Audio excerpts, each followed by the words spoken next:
নমস্কার বন্ধুরা, ভিলেজ রান্নাঘরে আপনাদেরকে সবাইকে আমার অনেক অনেক স্বাগত। আজকের রেসিপি টক ঝাল মিষ্টি আমের আচার। গরমের শুরুতেই আর কিছুদিন পর তো আম পেকে যাবে, তাই বন্ধুরা ডাল ভাতের সাথে একটু আমের আচার থাকলে খুব জমে যাবে। তো অবশ্যই পুরো রেসিপিটা আপনারা স্কিপ না করে প্রথম থেকে শেষ পর্যন্ত দেখবেন। নমস্কার বন্ধুরা, ভিলেজ রান্না করে আজকে বানাবো টক ঝাল মিষ্টি আমের আচার। তো বন্ধুরা সঙ্গে থাকুন, রেসিপিটা শুরু করি।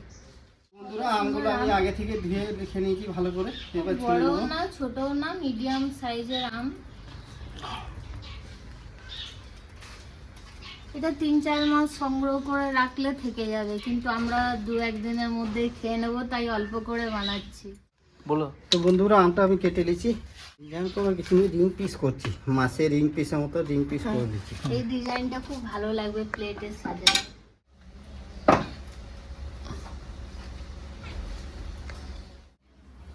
আমগুলো ধুয়ে এবারে থালাতে তুলে নিয়ে জলটা ঝরিয়ে। তো বন্ধুরা আমি এ দিয়ে উনুনটা ধরি দেবো। চাপি দেবো। প্রথমে আমি একটা মশলা তৈরি করে নেবো, আর একটা আলেস করে এলাচ পড়ে গেল, দুটো ছিল।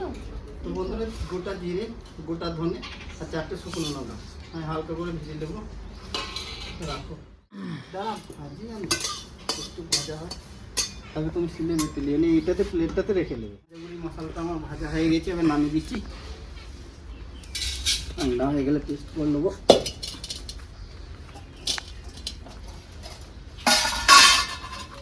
বন্ধুরা এবার কড়াইটা আমগুলো ধোয়া আমগুলো দিয়ে দেবো।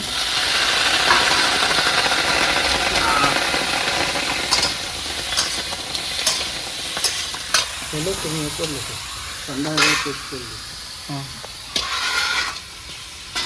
তেল দেবে তো, চিনিটাও দিয়ে দেবে। বন্ধুরা এবার দিয়ে দেবো চিনি।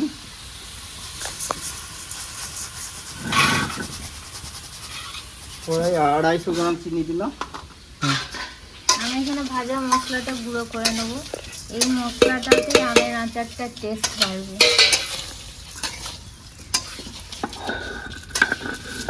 বন্ধুরা 10-20 মিনিট আধ ঘন্টা রেখে দিলে ভালো হয়, কিন্তু আমি রাখবো না, আমি চাপিয়ে দেবো, সঙ্গে সঙ্গে করে নেবো।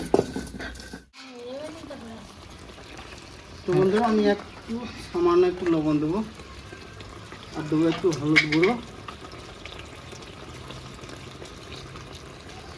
অল্প দেবো, বেশি দেবো না।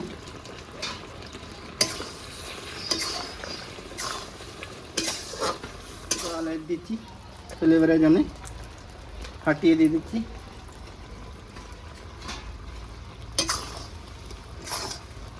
এবার বন্ধুরা এই জায়গাতে একটু হালকা হালকা আঁচে এটা সেদ্ধ করতে হবে, না হলে লেগে যাবে। দেখুন কত সুন্দর কালারটা চেঞ্জ হয়ে গেছে, আমগুলো প্রায় আমার সেদ্ধ হয়ে গেছে।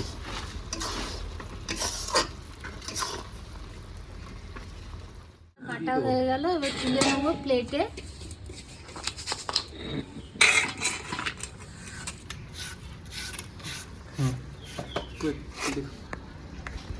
তো বন্ধুরা এই ভাজা মশলাটা আমি 1 চামচ দেবো।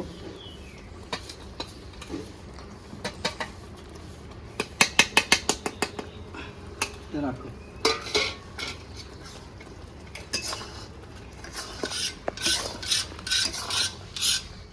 5 মিনিট ঢাকা দিয়ে দেবো।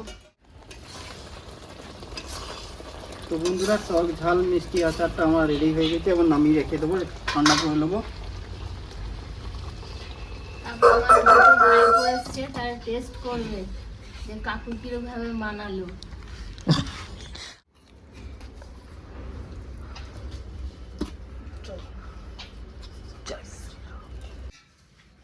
আমের আচারটা হয়ে গেছে রেডি, এবার খেয়ে টেস্ট করে দেখি কেমন হয়েছে। এই আচারটা বন্ধুরা সারা বছর রেখে খাওয়া যাবে, কিন্তু আমি বেশি করিনি, অল্প করে করেছি। আমরা 2-1 দিনে খেয়ে নেবো, নাহলে আজকে শেষ। একদিনের জন্য করেছি, সারা বছরের জন্য করিনি। আচার টেস্ট করতে কেমন হয়েছে? আচার তো অনেক দেখে ভালো লাগছে। কাকুর হাতের আচার খাবো আজকে, দেখবো কেমন হয়েছে। আচারটা কেমন হয়েছে? দুর্দান্ত। কেমন লাগছে? খুব ভালো হয়েছে খেতে। যেমন টক টক মিষ্টি সেই লেভেলে হচ্ছে এই গরমে একটু ভাতের সাথে এই আচারটা আমার করলে এটা খেতে সেরা। দুর্দান্ত ব্যাপার হয়ে যাবে। আর ওখানে ক্যামেরাম্যানের জিভে জল আসছে দেখে মনে হচ্ছে একদম খাওয়া দাওয়া করুন। আমরা টক ঝাল মিষ্টি সব রকম ঘরে থাকা কয়েকটি উপকরণ দিয়ে এটা সুন্দর বানানো হয়ে গেল। আপনারাও এভাবে বানাবেন, এখন আমের সময়। দারুণ লাগবে হালকা ভাতের সাথে দারুণ। এটা কেমন লাগলো অবশ্যই কমেন্টের মাধ্যমে জানাবেন। আর ভিলেজ রান্নাঘর চ্যানেলটিকে ফলো করবেন, সাপোর্ট করবেন, আর খুব বেশি বেশি শেয়ার করে দেবেন। আর ইউটিউব থেকে যেসব বন্ধুরা দেখছেন এখনও সাবস্ক্রাইব করেননি তারা অবশ্যই করে পাশে থাকবেন, বেল ঘন্টি পাশে ক্লিক করবেন, আর নোটিফিকেশনটা অন করতে ভুলবেন না। আপনারা খুব ভালো থাকুন, সুস্থ থাকুন, সাবধানে থাকুন। কাল আবার নতুন ভিডিওই দেখা হবে। তো ভাইপোরা কেমন লাগলো? দারুণ আচ্ছা, আমার লাগবে। এটা খুব ভালো লাগলো খেয়ে। আমার যেটা দারুণ লাগবে খেতে। ভালো ভালো রেসিপি দেখে নিন ফেসবুক চ্যানেলটাকে ফলো করবে আর পাশে থাকবে। আর প্রথম আছে আজটা খাবো না তো পুরোটাই খেয়ে নি এতটাই ভালো হয়েছে। নাও চলো। আজ আমার এটা খুবই ভালো হয়েছে খেতে। সেম আমি প্রথমবার যেরকম খাবো না, কিন্তু অল্প খেতে খেতে পুরোটাই খেয়ে ফেললাম। এই ভিলেজ রান্নাঘরকে সাবস্ক্রাইব করবেন। আর লাইক শেয়ার কমেন্ট করতে ভুলবেন না অবশ্যই।